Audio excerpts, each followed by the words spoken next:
Production ஹவுஸ்ல வந்துட்டு இந்த கேஸ்டுக்கா இருக்கட்டும் க்ரூக்கா இருக்கட்டும் ஒரு பெரிய நம்பிக்கையா இருக்கிறது ஒரு ப்ரொடியூசர்ஸ் தான். அவங்க சொல்லுவாங்க நீங்க எதுவா இருந்தாலும் வந்துட்டு பாத்துக்கோங்க, நான் இருக்கேன் உங்களுக்கு அப்படின்னு சொல்லிட்டு. ஆனா ப்ரொடியூசர்ஸ்க்கே வந்துட்டு ஒரு பெரிய நம்பிக்கை கொடுக்கறது யாருன்னு பாத்தீங்கன்னா நம்மளுடைய டிஸ்ட்ரிபியூட்டர்ஸ். அவங்க தான் வந்துட்டு ஒரு பெரிய பலமா இருக்காங்க. ஸோ அந்த படத்தை வந்துட்டு கரெக்டான ஆடியன்ஸ் கிட்ட கொண்டு போய் சேர்க்கறதுல வந்துட்டு ஒரு பெரிய பங்கு அவங்களுக்கு இருக்கு. ஸோ எந்த ஒரு படமா இருந்தாலுமே சரி, அந்த டைட்டில் கார்டு சக்தி ஃபிலிம் ஃபேக்டரி அப்படின்னு சொல்லிட்டு வந்தாலே வந்துட்டு எல்லாருக்கும் அவ்வளோ சந்தோஷம் இருக்கும். ஓகே, நம்ம சக்தி வேலன் சார் இருக்காரு, கண்டிப்பா இந்த படத்தை நமக்கு நல்ல இடத்துல போய் கொண்டு போய் சேர்ப்பாருன்னு சொல்லிட்டு thank you so much for being on board in this film sir. Few words. வழக்கமான ஆடியோ லான்ச் அல்லது வந்து பிரஸ் மீட்லேருந்து மனிதன் தெய்வமாகலாம் பிரஸ் மீட் வந்து டோட்டலாக வித்தியாசமாக இருக்குது. கிட்டத்தட்ட ஒரு குடும்ப விழா மாதிரி. நான் அங்கேருந்து இப்போ காரை நிப்பாட்டுறப்ப பார்த்தேன், ஸ்கூல் போகிற பிள்ளைங்கள்லேருந்து பெரியவங்கள்லேருந்து ஒரு ஒரு ஒரு ஃபங்க்ஷன், ஒரு ஃபேமிலி ஃபங்க்ஷனுக்கான ஒரு வைப்பில் வந்து நிற்கிறாங்க. அது வந்து என்னென்னா, இந்த படம் ஸ்டார்ட் பண்ணதுலேருந்து ஒட்டுமொத்தமாக நான் இதில் வந்து என்னென்னா, இந்த படத்தில் காட்டப்படக்கூடிய ஒரு கிராமம், அந்த கிராமம் கூட நான் என்ன நினச்சேன்னா, எடுத்தோன்னே வந்து அந்த கிராமத்தை வந்து ரொம்ப டீட்டெயில் பண்ணி ஒரு ஷார்ட் வச்சு எக்ஸ்பிளைன் பண்ணியிருந்தாரு. அதுக்கு பிறகு அதை வேற ஒரு பகுதியில் அதை எடுத்திருப்பாங்க அப்படின்னு நினச்சேன். ஆனால் முழு படமும் அந்த பகுதியிலேயே எடுத்ததா சொல்லியிருந்தாங்க.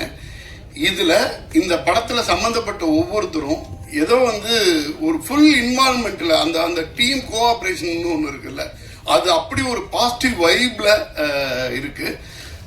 இப்போ படமா சொல்லணும்னா ஒரு இயற்கையா அமைஞ்சிருக்குது. ஒரு ஒட்டுமொத்தமா அந்த ஒரு கிராமத்துக்குள்ள உள்ள கதை மாந்தர்கள், அதுக்குள்ள இருக்கக்கூடிய கதை களம், இது எல்லாமே வந்து எதுவுமே வழியக்க திணிச்ச மாதிரி இல்லாம ரொம்ப யதார்த்தமான ஒரு ஃப்ளோவில் ரொம்ப அழகா செல்வராகவன் சார் சொல்லவே வேண்டியதில்லை, போற போக்குல வந்து அசால்ட்டா நடிச்சு கொடுத்துட்டு போயிடுவாரு. ஒரு சின்ன கதாபாத்திரம் கிடைச்சிச்சுனாலே அதுல வந்து அவரோட முத்திரை வந்து தனியா இருக்கும். ஒரு முழுநீள கதாநாயகனா, கதையின் நாயகனா அவர் வந்து ரொம்ப அழகா டெலிவர் பண்ணாரு. ஜென்ரலா படம் பார்க்கும் பொழுது யூஸ்வலா ஏமாற மாட்டேன்.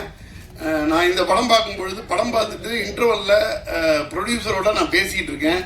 எனக்கு அப்புறமா தான் தெரிஞ்சிச்சு செல்வராகவன் சாரோட கூட பண்ணிட்டு இருக்கிறது வந்து ப்ரொடியூசருங்க. அவர் ஒரு கார்பரேட் கை. இந்த பக்கம் பார்த்தீங்கன்னா திடீர்னு பரோட்டாவுக்கு ஆர்டர் கேட்டுட்டு இருப்பாரு, நொங்கு வித்துட்டு இருப்பாரு.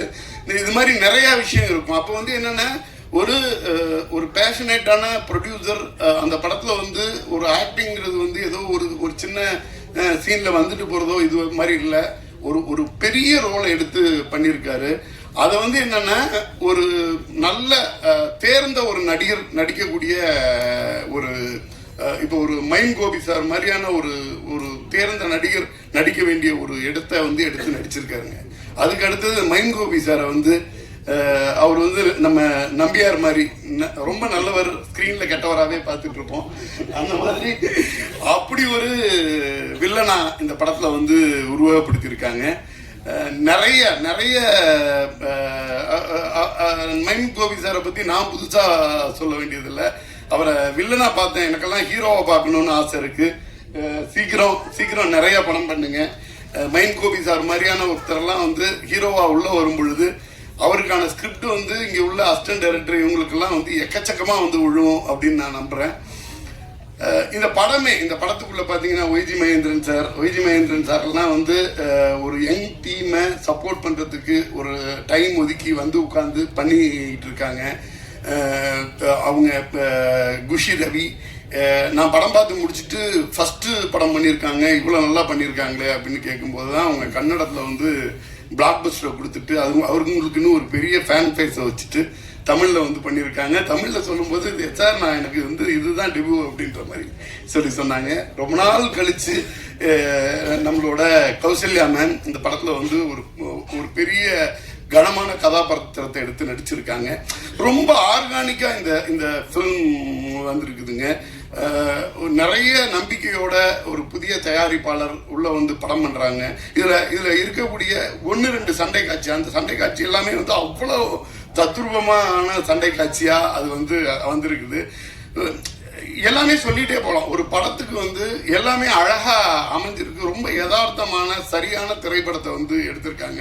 டெனிஸ் மஞ்சுநாத் அவர்களோட 3 படம் பண்ணியிருக்காரு. இது நான் அவரோட 2வது படத்தை வந்து வெளியிடுறேன். முதல் படத்தோட தயாரிப்பாளரும் நட்பு அடிப்படையில் வந்திருக்கிறாரு.